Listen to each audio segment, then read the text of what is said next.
saja orang tua saya terkena masalah karena dituduh korupsi di perusahaan tempat papa saya bekerja. Pernikahan saya terancam tertunda karena corona ini, padahal saya sudah persiapkan jauh-jauh hari. Semuanya baik di tahun 2009 itu. Jujur, saya ini tipe orang yang memendam segalanya sendirian. Bahkan sulit sekali menceritakan hal-hal apa yang saya rasakan kepada orang lain. Saya lebih suka mencurahkan perasaan saya kepada Tuhan. Saya di kamar sendirian, bertelut untuk berdoa, menyerahkan semua yang saya alami kepada Tuhan. Singkat cerita, walau saya mengalami kesulitan-kesulitan seperti itu, ada banyak pelajaran yang saya bisa ambil, berserah kepadanya.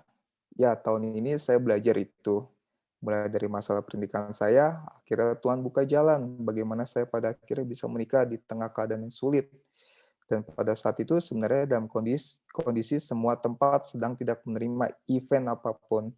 Saya bersyukur kepada Tuhan karena dipertemukan dengan Pastor Roy, juga jemaat Nyur Melambai yang membantu kami melakukan pernikahan. Lalu bukan itu saja, Tuhan izinkan saya dibaptis kembali dan menerima sebuah kebenaran.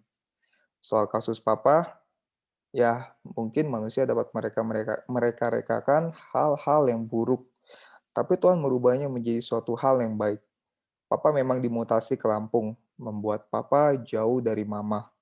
Tapi Papa pergi tidak meninggalkan hal yang buruk di tempat lama dia bekerja. Banyak yang bilang Papa baik. Papa tidak mungkin melakukan hal itu, dan yang sedih karena kepergian Papa juga banyak. Sampai suatu ketika ada orang audit dari kantor pusat datang untuk mengaudit masalah Papa. Mereka tidak menemukan kesalahan yang timbul karena Papa sendiri. Papa sampai ditanya sama mereka, "Bapak, jika boleh jujur, siapa yang Bapak tuduh dalam kasus ini?" Papa ditanya seperti itu, Papa hanya menjawab, "Pak, saya tidak menuduh siapa-siapa. Saya tidak tahu." Singkat cerita, Papa sudah bekerja di Lampung sampai sekarang. Pernah ada kejadian di tempat lamanya, semua karyawannya demo, dan karyawan di sana berorasi soal masalah di kantor itu, juga kasus Papa yang dimutasi tanpa alasan jelas. Juga bagaimana Papa di sana pun diterima baik oleh orang sana dan pimpinannya yang baru. Suatu ketika ada rapat besar pimpinan, kebetulan kakaknya Mama juga pimpinan namun di cabang berbeda. Dia bercerita kalau sampai Papa dijelek-jelekan, kakaknya Mama ini atau saya menyebutnya engku yang akan membelanya. Tapi tidak disangka bahwa ternyata masalahnya sudah close, sudah ditutup dan tidak ditemukan kesalahan dari Papa. Pun jika terjadi masalah apapun sama Papa selama di Lampung, engkau pun akan siap pasang badan untuk bantu Papa. Dari masalah Papa, Medi pernah bilang suatu kata-kata yang berkesan. Lebih baik dibela Tuhan daripada dibela manusia. Dan itu nyata dengan kasusnya Papa. Papa memang bukan Advent, tapi iman Papa yang membuat Papa melalui semua hal yang luar biasa ini. Bahkan Papa sebelum pergi, ia bilang ke Mama untuk siapkan sepatu supaya Papa tetap bisa bergereja di sana. Saya juga mau bersaksi bagaimana saya juga terdampak karena COVID ini. Karena hal ini, gaji saya tertunda selama 2 bulan dan mengakibatkan siklus finansial saya dengan istri terganggu.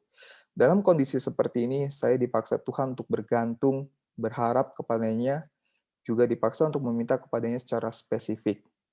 Puji Tuhan, walau saya mengalami penundaan gaji, namun Tuhan membuka pundi-pundi berkat-Nya melalui bisnis yang dijalankan oleh istri.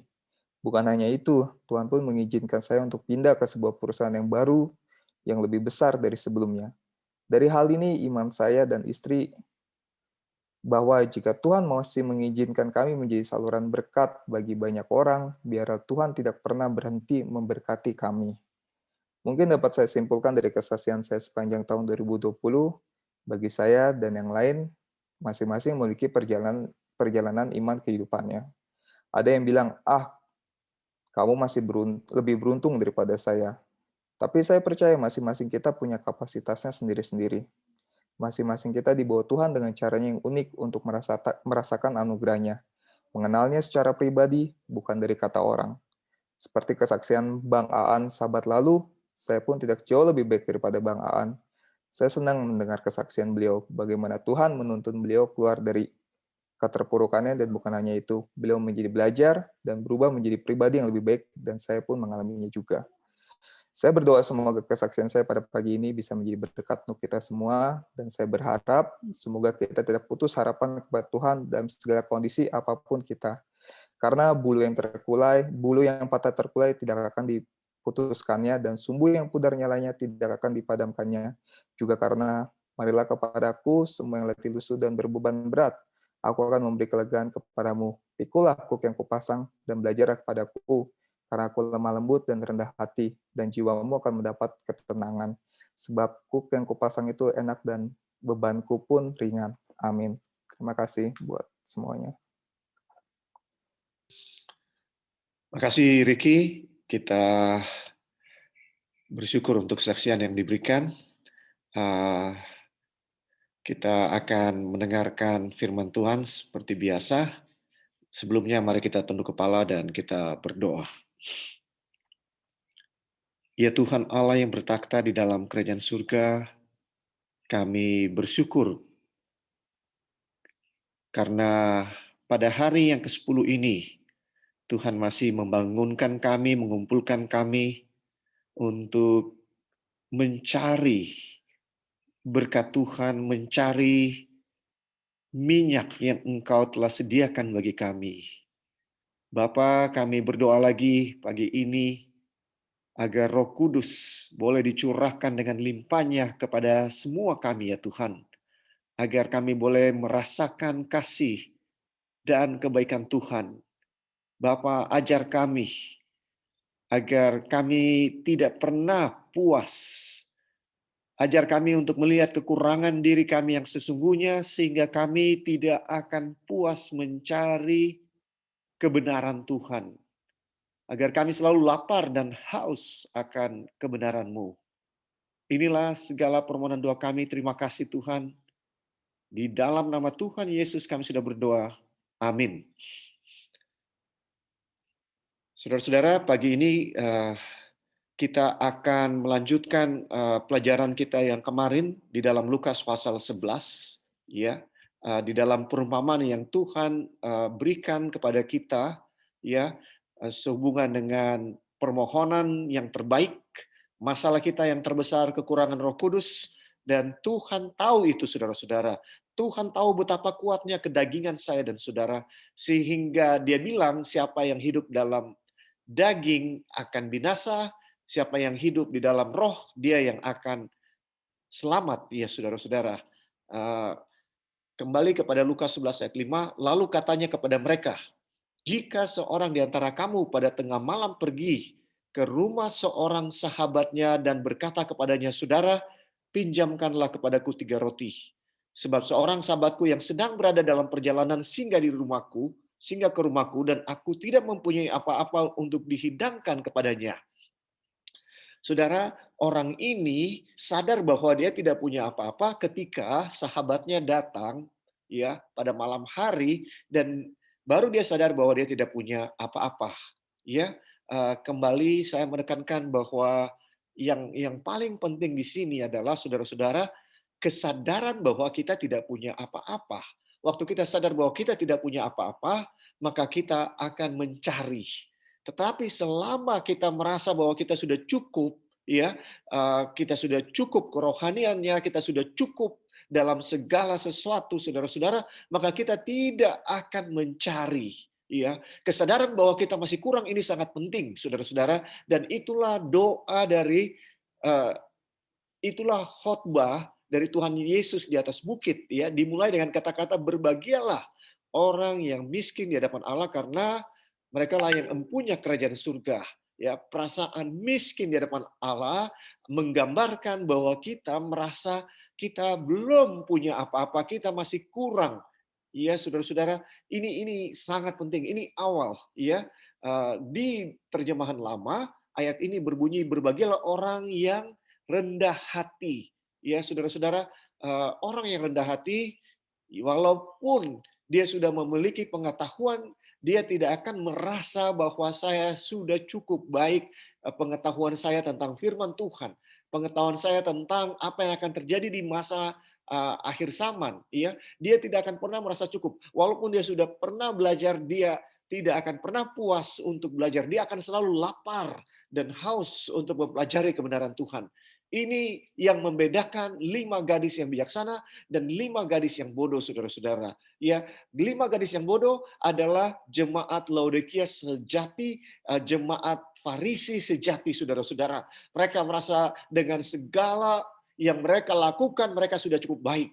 Dan ini juga golongan yang dikatakan oleh Tuhan Yesus, ya, di dalam Matius 7 ayat 22, ya. Kita sering dengar ayat ini kan, yang biasanya kita kutip dari ayat 21 yang mengatakan, bukan setiap orang yang berseru kepadaku Tuhan, Tuhan akan masuk ke dalam kerajaan surga, melainkan dia yang melakukan kehendak Bapakku.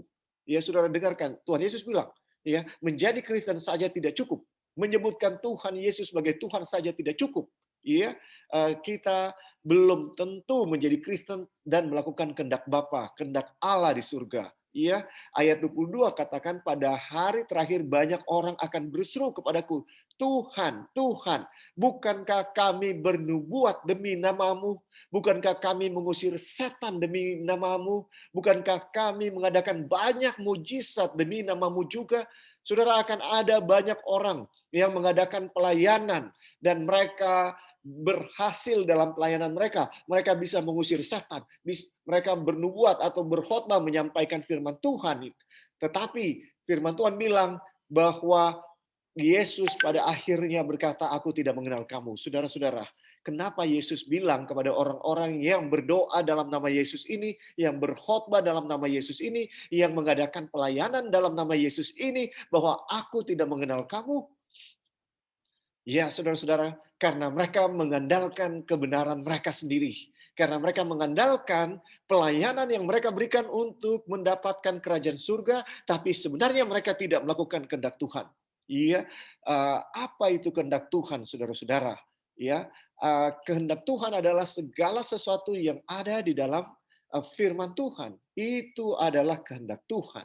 Iya, kita mengadakan pelayanan sehebat apapun pelayanan kita, tapi kalau kita tidak melakukan kehendak Tuhan, maka kita ini, saudara-saudara, sama dengan membangun rumah di atas pasir, bukan di atas batu. Ya, bedanya orang yang membangun rumah di atas pasir dengan di atas batu cuma satu. Ya, Tuhan Yesus bilang setiap orang yang mendengar perkataanku ini dan melakukannya, ia sama dengan orang yang mendirikan rumah di atas batu. Ya, setiap orang yang mendengar perkataanku ini dan tidak melakukannya, ia sama dengan orang yang mendirikan rumah di atas pasir. Ya, saudara-saudara, kita tahu banyak kebenaran yang ada di dalam firman Tuhan dan dengan kekuatan kita sendiri tidak mungkin kita dapat melakukannya, ya. Jadi merasa bahwa kita masih kurang itu adalah kasih karunia Tuhan juga, saudara-saudara, ya. Berdoalah supaya kita jangan merasa, wah, saya sudah ikut doa 10 hari, sudah cukup baiklah saya. Banyak jemaat tidak ikut, saya ikut kok. Ya, saya sudah ikut doa 10 hari, saya selalu ikut doa subuh, ya. Saya aktif di KPA, sudah cukuplah, saudara. Tidak akan pernah cukup, saudara-saudara. Ya, kalau kita mau mendekatkan diri kepada Tuhan, ya, semakin hari kita akan semakin dekat dengan Tuhan. Dan untuk kerohanian tidak akan bisa dikatakan sudah cukup. Ya, kita harus selalu lapar dan haus akan kebenaran Tuhan. Kita harus selalu mau diajar, selalu merasa kurang. Itu menyatakan kita mau diajar. Orang yang merasa lebih, kenapa Tuhan tidak bisa gunakan orang yang sudah merasa cukup baik, talentanya baik, apa sebagainya, saudara-saudara? Karena orang yang seperti itu tidak bisa diajar. Tidak bisa diajar, saudara-saudara. Dan Tuhan tidak mau pakai orang-orang yang tidak bisa diajar. Ya, di sini selanjutnya, ya, masakan ia, ayat 7, masakan ia yang di dalam rumah itu akan menjawab, jangan mengganggu aku. Pintu sudah tertutup dan aku serta anak-anakku sudah tidur. Aku tidak dapat bangun dan memberikannya kepada saudara.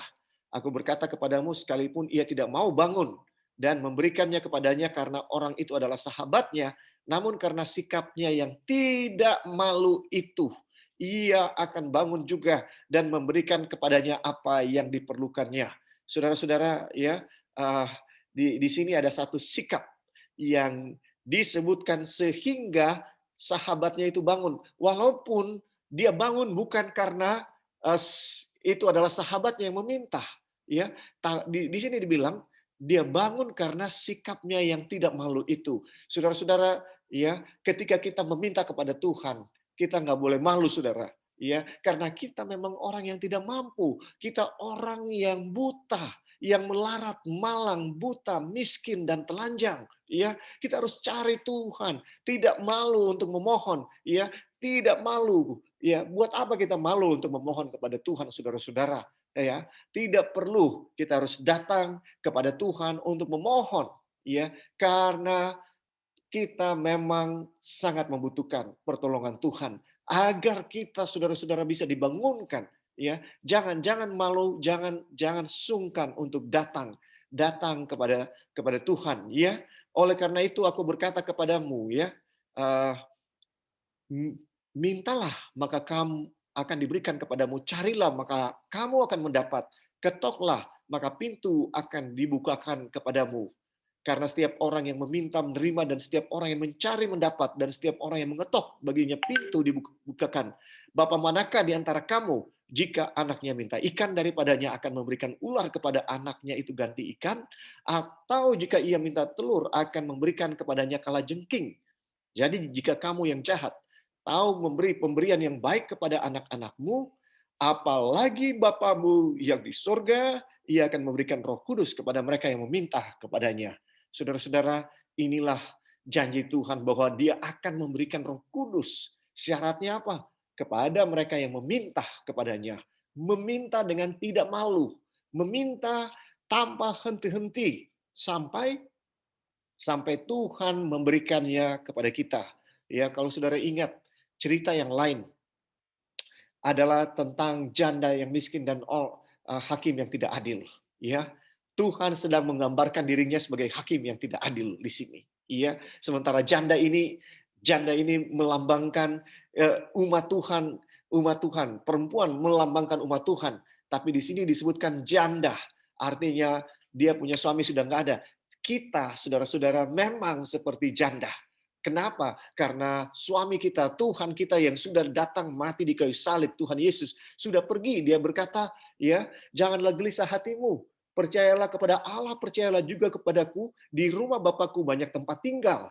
Jika tidak demikian, tentu aku mengatakannya kepadamu, sebab aku pergi ke situ untuk menyediakan tempat bagimu, dan apabila aku telah pergi ke situ dan telah menyediakan tempat bagimu, aku akan datang kembali dan membawa kamu ke tempatku, supaya di tempat di mana aku berada, kamu pun berada. Saudara dengarkan bahwa sejak Yesus pergi, ya, umat-umat Tuhan adalah seperti janda, ya, dan kita harus seperti janda yang tidak tahu malu. Dia datang terus, dia datang terus. Dan akhirnya hakim itu, walaupun dia tidak adil, dia bilang, walaupun dia tidak takut akan Tuhan, dia akan mengaruniakan, ya, apa yang merupakan keinginan dari janda itu. Dan yang menarik di dalam ayatnya yang terakhir daripada cerita itu, saudara-saudara, ya, dikatakan di dalam ayat yang ke-8, ya, disebutkan, ya, aku berkata kepadamu, ia akan segera membenarkan mereka. Sorry, saya mesti baca dari ayat 7. Tidakkah Allah akan membenarkan orang-orang pilihannya yang siang malam berseru kepadanya, dan apakah ia mengulur-ngulur waktu sebelum menolong mereka? Aku berkata kepadamu, ia akan segera membenarkan mereka. Akan tetapi, jika anak manusia itu datang, adakah ia mendapati iman di bumi? Saudara-saudara, apakah saya dan saudara punya iman untuk terus memohon sampai Tuhan mendengarkan permohonan kita? Itu sebabnya saya bersyukur beberapa dari kita telah memutuskan, pendeta, kita teruskan ini doa. Ya, saya nggak mau saudara-saudara ini jadi satu beban. Ya, jadi kalau saudara tergerak, mari kita berkumpul lagi besok di sini. Ya, kalau saudara tergerak, ini bukti iman. Jangan jadi beban, saudara-saudara. Jangan jadi beban. Dan kita melakukan ini, kita berdoa, saudara-saudara, karena kita merasa kita tidak memiliki untuk dibagikan, ya, karena kita merasa kita ini kurang. Dan saudara, kita berdoa supaya ini bukan menjadi satu kesombongan rohani, tapi mari berdasarkan kebutuhan kita, saudara-saudara, akan Tuhan, ya, agar kita boleh mendapatkan karunia Roh Kudus itu, dan dengan begitu saudara-saudara, ya, pekerjaan Tuhan akan maju dan banyak jiwa akan dibawa ke dalam kerajaan surga. Roh Kuduslah satu-satunya kebutuhan kita yang terbesar. Ya, saudara-saudara, masalah kita selama ini kita kurang bergantung kepada Tuhan. Kita mengandalkan kekuatan kita sendiri. Ya, itu masalah yang terbesar. Tapi kalau kita bergantung kepada Tuhan, meminta Roh Kudus untuk dicurahkan, maka kita ini akan menjadi 5 gadis yang bijaksana. Ya, saudara-saudara, sekali lagi, ya, mari kita renungkan perumpamaan tentang 5 gadis yang bijaksana dan 5 gadis yang bodoh. Mari kita buka Matius pasal 25. Ya, kalau saudara punya Alkitab, mari kita buka Matius pasal 25, ya. Dan kita baca mulai ayat 1. Pada waktu itu, hal kerajaan surga seumpama 10 gadis yang mengambil pelitanya dan pergi menyongsong mempelai laki-laki. Jelas ini menceritakan mengenai gereja yang mengambil pelitanya. Apa itu pelita? Ya, Mazmur 119 ayat 105 jelas mengatakan, firman-Mu itu pelita bagi kakiku dan terang bagi jalanku. Ya, saudara-saudara, pelita ini adalah firman Tuhan. Ya, jadi umat-umat Tuhan yang sedang menantikan, ya, kedatangan Mesias itu, ya, mereka mempelajari firman Tuhan tentunya dan siap untuk menanti kedatangan Mesias, kedatangan Yesus. 5 diantaranya bodoh dan 5 bijaksana. Alkitab mengatakan, ya, ada orang yang menanti kedatangan Tuhan dengan kebijaksanaan, ada orang yang menanti kedatangan Tuhan dengan kebodohan. Ya, apa itu yang membuat bodoh? Apa yang membuat pintar? Ya, gadis-gadis yang bodoh itu membawa pelitanya. Jadi mereka mempelajari firman untuk mempersiapkan diri bagi kedatangan Tuhan, tetapi mereka tidak membawa minyak lebih. Ya, mereka punya minyak pas-pasan, saudara-saudara. Ini menggambarkan orang-orang yang tidak mengerti firman Tuhan waktu mereka baca, tapi mereka tidak mau mencari lebih, saudara-saudara. Waktu mereka tidak mengerti, ya sudah. Ya, apakah sikap kita seperti itu? Waktu kita belajar sekolah Sabat, kita tidak mengerti, tapi ya sudahlah. Ya, saudara-saudara, kita baca Alkitab, kita nggak mengerti, ya sudahlah. Saudara-saudara, kalau itu sikap kita, maka inilah yang digambarkan bahwa kita kurang minyak, minyaknya pas-pasan, saudara-saudara. Ya, kurang Roh Kudus, kurang hikmat. Ya, saudara-saudara, kalau kita merasa kurang, ya, dan kita sudah merasa cukup aman-aman, kita merasa nggak apa-apalah, ya, saudara-saudara, ini masalahnya. Tapi kalau saya dan saudara baca Alkitab tidak mengerti, memohon agar Tuhan memberikan Roh Kudus, memberikan hikmat supaya saya mengerti, maka kita ini jadi orang yang bijaksana. Ya, dan ini akan membedakan nasib kita, saudara-saudara. Ya, ada yang merasa puas walaupun dia nggak mengerti Alkitab, dia nggak peduli, saudara-saudara. Sedangkan gadis-gadis yang bijaksana itu membawa pelitanya dan juga minyak dalam buli-buli mereka. Ya, yang bijaksana ini sadar bahwa ya, jangan-jangan nanti lama nggak cukup minyak kita, ya sudah kita persiapkan. Sementara yang bodoh merasa sudah cukup untuk, ya, persiapannya pas-pasan, tapi dia merasa sudah cukup.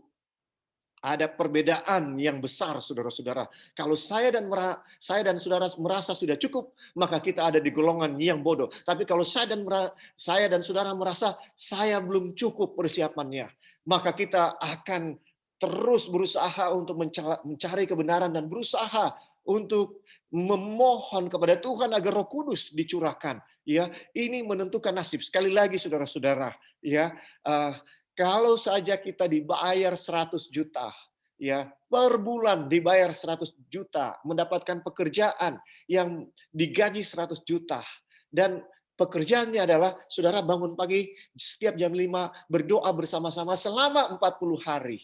Ya, selama 40 hari.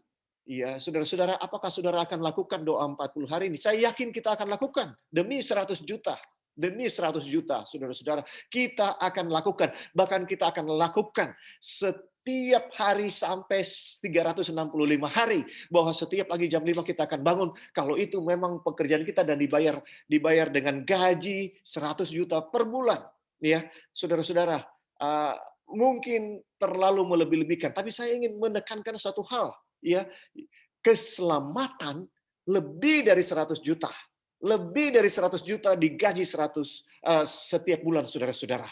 Apa artinya? Ya, mari kita ingat bahwa keselamatan ini begitu berharga. Jangan kita lewatkan, saudara-saudara. Kalau saudara digaji oleh perusahaan 1 miliar pun, saudara-saudara, ya, keselamatan masih lebih berharga dari 1 miliar, daripada gaji 1 miliar, saudara. Ya, kenapa kita nggak lakukan? Ya, saya yakin kalau saudara digaji 1 miliar 1 bulan, saudara bisa bangun jam 4 pagi untuk berdoa kalau memang itu tugas saudara. Ya, saudara, demi keselamatan kita, mari, mari kita mencari, mari kita menjadi eh, gadis-gadis yang bijaksana. Setan telah begitu membutakan pikiran kita, ya, dengan segala dosa-dosa kesenangan dunia yang ada, sehingga kita menilai keselamatan begitu murah. Ya, saudara, saya mau katakan keselamatan itu mahal.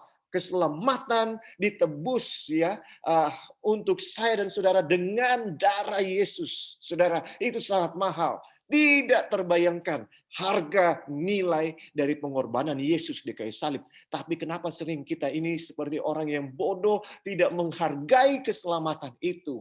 Keselamatan sudah diberikan kepada kita, saudara, tapi kita tidak menghargainya, ya, sampai kita menyadari bahwa keselamatan, kematian Yesus di kayu salib adalah harta kita yang terbesar, saudara-saudara. Kita tidak akan pergi menjual segala yang kita miliki dan membeli ladang yang ada harta terpendam di situ. Betul, benar atau tidak, saudara? Kita harus menyadari bahwa keselamatan itu sangat penting. Ya, keselamatan itu harta yang terbesar. Yesus itu adalah harta yang terbesar. Sampai kita menyadari bahwa itu adalah harta yang terbesar, saudara-saudara, kita tidak akan pergi menjual semua yang kita miliki.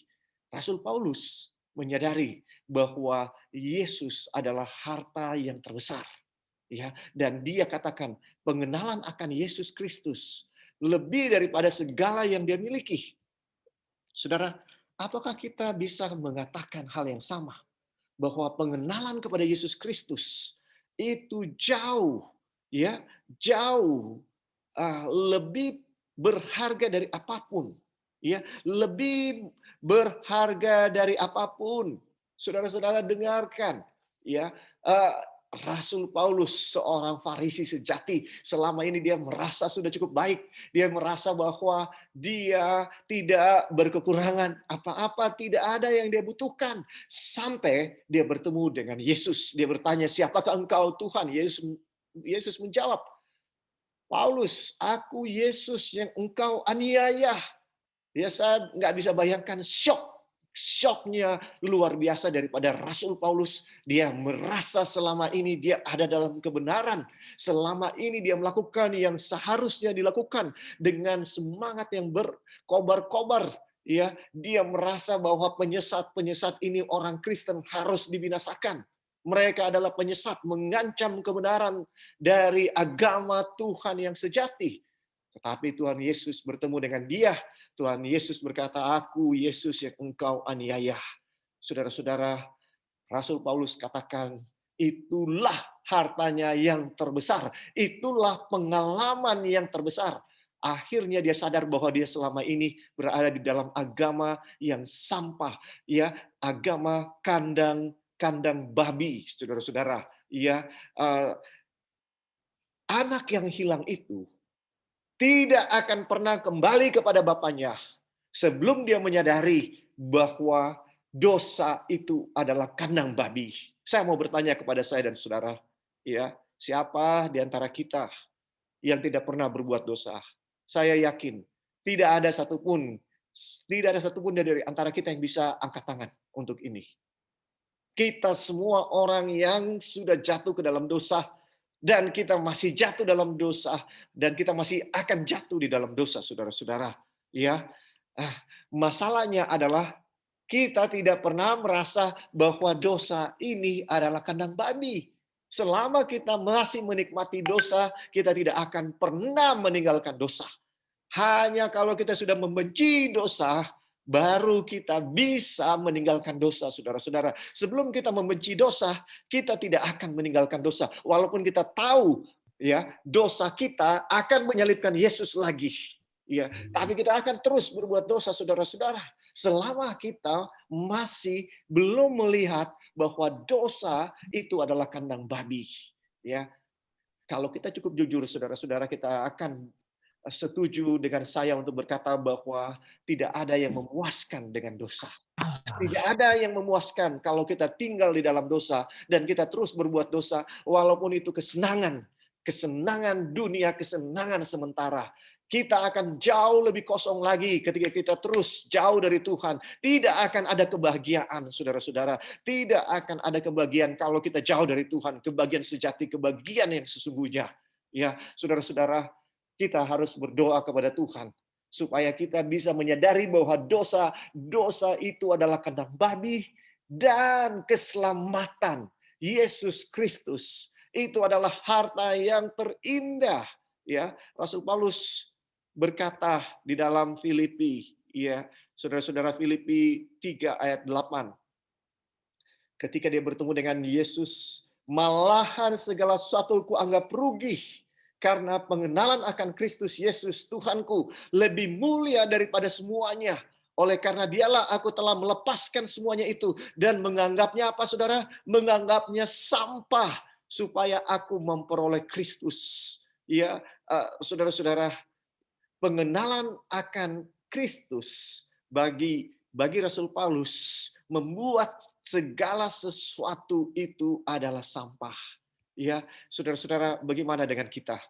Bisakah kita katakan dengan gagah berani sebagaimana Rasul Paulus, pengenalan akan Yesus Kristus membuat segala sesuatunya adalah sampah, ya, bahwa segala sesuatu tidak menarik.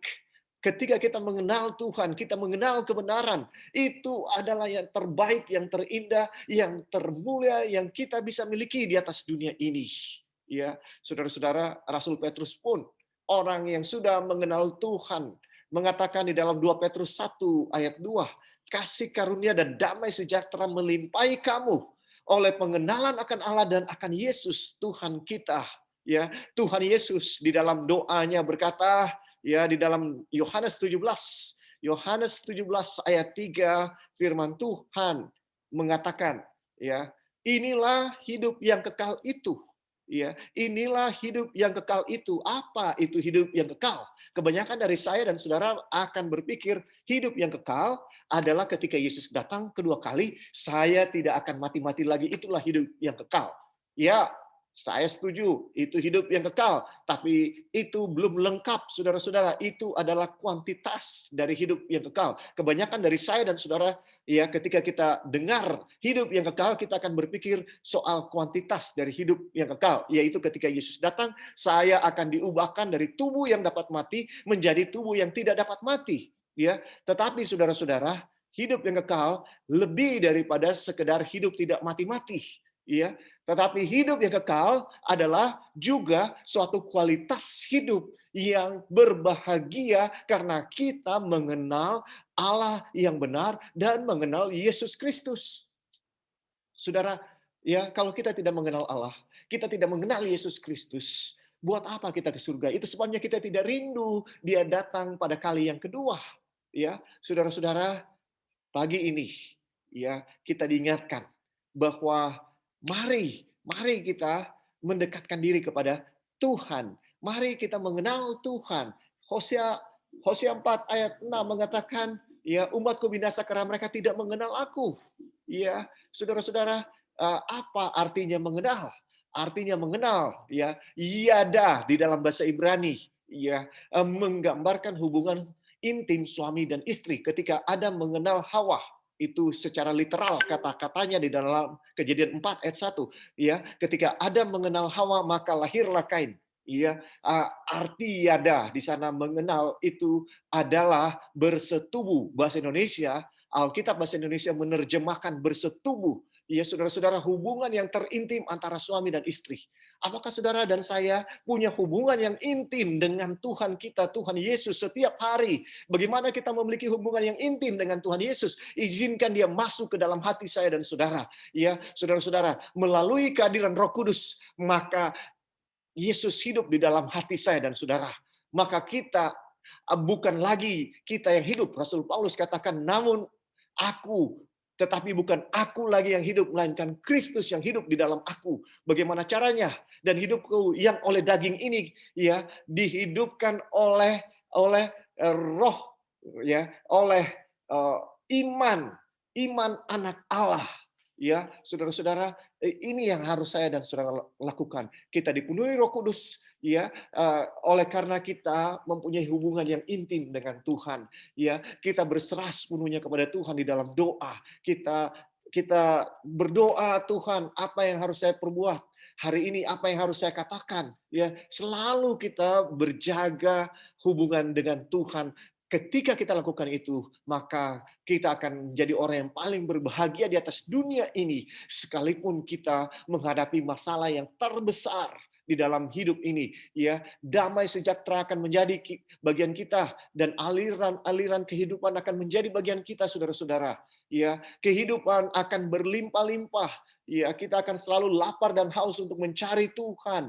Tanpa disuruh kita akan mencari Tuhan. Tanpa disuruh, secara otomatis saudara-saudara, kita akan bangun pagi untuk menyerahkan diri kepada Tuhan karena kita merasakan kebahagiaan yang tidak bisa dikatakan ketika kita ada di hadirat Tuhan, saudara-saudara. Kehidupan kita akan bersungguh-sungguh. Ya, kita akan seperti yang digambarkan di dalam Yehezkiel 37.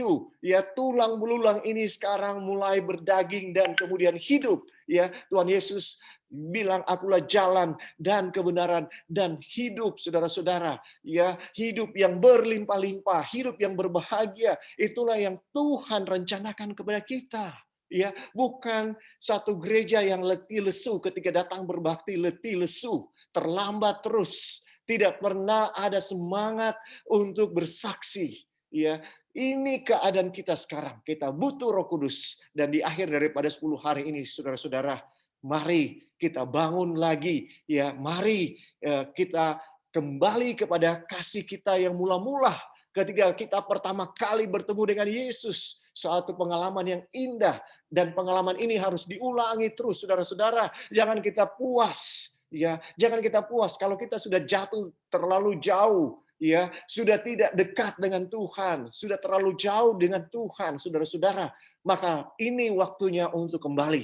Ini waktunya untuk membuat komitmen, Tuhan, saya mau lagi, ya, hidup dekat dengan Engkau seperti dulu. Begitu indahnya. Sekarang saya sudah terlalu jauh daripada Engkau. Ingat, saudara, semakin jauh kita jatuh, semakin sulit bagi kita untuk bangkit.